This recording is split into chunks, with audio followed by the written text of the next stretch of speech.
السلام عليكم. دلوقتي لو انت محتاج تعمل بورتفوليو بروفيشنال ليك مثلا على كانفا ولا حاجة، بتيجي هنا في كانفا، تكتب في السيرش عايز مثلا بورتفوليو. حلو، هيجيب لك كل البورتفوليو. تمام، في حاجات منها مجاني وحاجات بفلوس. الحاجات اللي بفلوس هتلاقي مكتوب عليها برو. خلاص، بتقلب بتشوف اللي انت محتاجه. يعني مثلا ده بيفضل يقلب لك بقى الحاجات اللي جواه شكله عامل ازاي. لا مثلا مش عايزه، تشوف مثلا واحد تاني، تفضل وهكذا لغاية لما تلاقي حاجة مثلا مناسبة ليك وللمجال بتاعك. خلاص، انا ده شايفه حلو، او اخده. اول ما يفتح لي كده، ده بقى بيعرض لي البورتفوليو كله بشكل ايه، مبسط شويه. هقول له تمام، انا عايز البورتفوليو ده، هقول له تخصيص هذا القالب، هينقلني لتابة تانية علشان اغير فيها. طيب هكتب هنا، اكتب مثلا انا عايز اكتب اسمي انا، يكون مثلا هكتب فوق انا اسمي عبد الرحمن سالم، هكتب فوق سالم.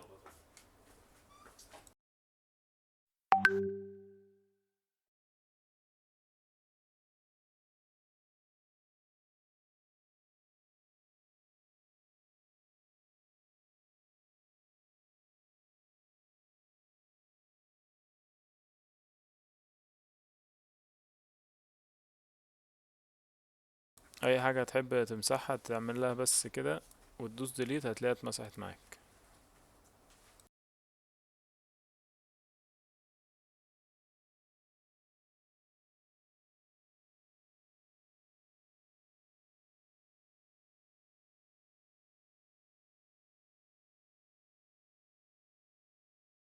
طيب حبيت تغير الصورة، تروح للصورة اللي انت محتاجها، مثلا وليكن الصورة دي، اخدها وارميها هنا دراج اند دروب.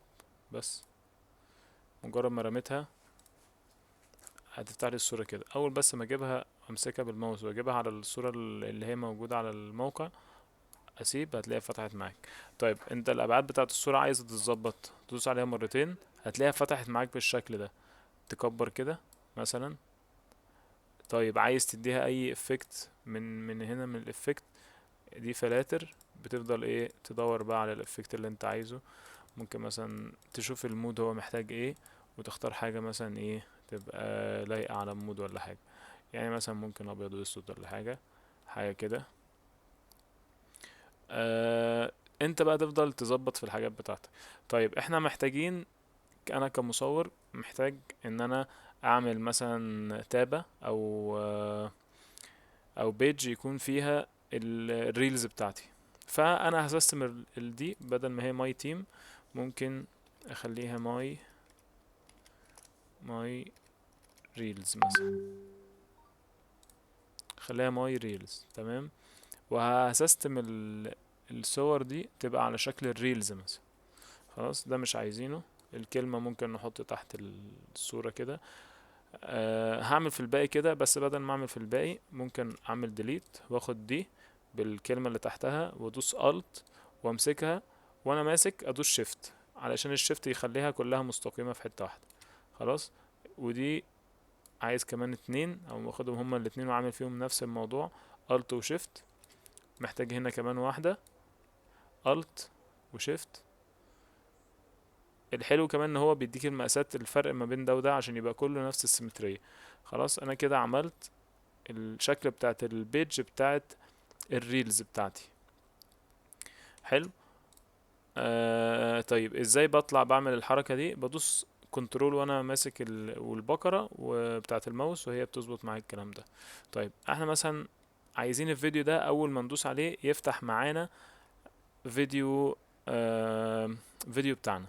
طيب اولا هنختار صورة من الفيديو، زي مثلا الصورة دي انا خدتها سكرين من الفيديو، وهاجي احطها هنا دراج اند دروب، وهمسك دي كده واحطها كده. خلاص الفيديو بتاعي هقول مثلا مم، دريس مثلا، او هقول سلسبيل، اي حاجة. تمام. طيب الصورة دي لغاية دلوقتي ما بتفتحش، هي بس مجرد صورة.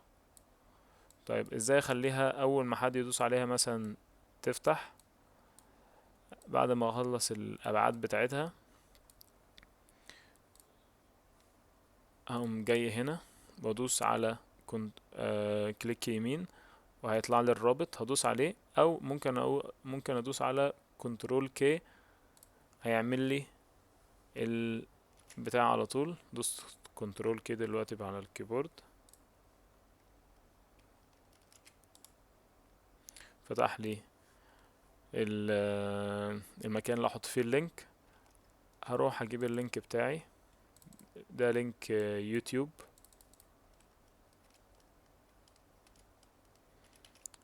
هاخد كوبي واجي هنا واعمل بيست، اقول له تمام. دلوقتي بعد ما اخلص ال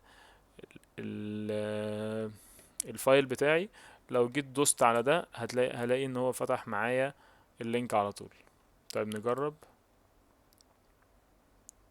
عرض كده اهو، ده الشكل بتاع البي دي اف. شايف حتى الماوس شكله بيتغير لما ادخل على الصورة دي، شايف من هنا سهم عادي، هنا سهم اللي هو بتاع اللينك، بتدوس عليه بيفتح معاك. غناه الأمس وأطربه. بيفتح معاك على طول ال الحاجة بتاعتك. طيب بتدوس اسكيب، الزرار بتاع الاسكيب بتاع الكيبورد عشان ترجع تاني للشغل بتاعك. تفضل بقى تعمل هكذا في كل حاجة. عندك برضو الحاجات دي ممكن يبقى ليها لينك، عايز تحط اللينك بتاعك هنا، بعد ما تعمل دي تقوم برضو دايس كليك يمين ورابط، وتقوم حاطط اللينك بتاعك. بس الموضوع بكل بساطة سهل جدا ومجانا، وهو اصلا جاهز. انت بس حط البيانات بتاعتك وحط الشغل بتاعك، والدنيا ان شاء الله هتبقى مية مية. شكرا، السلام عليكم.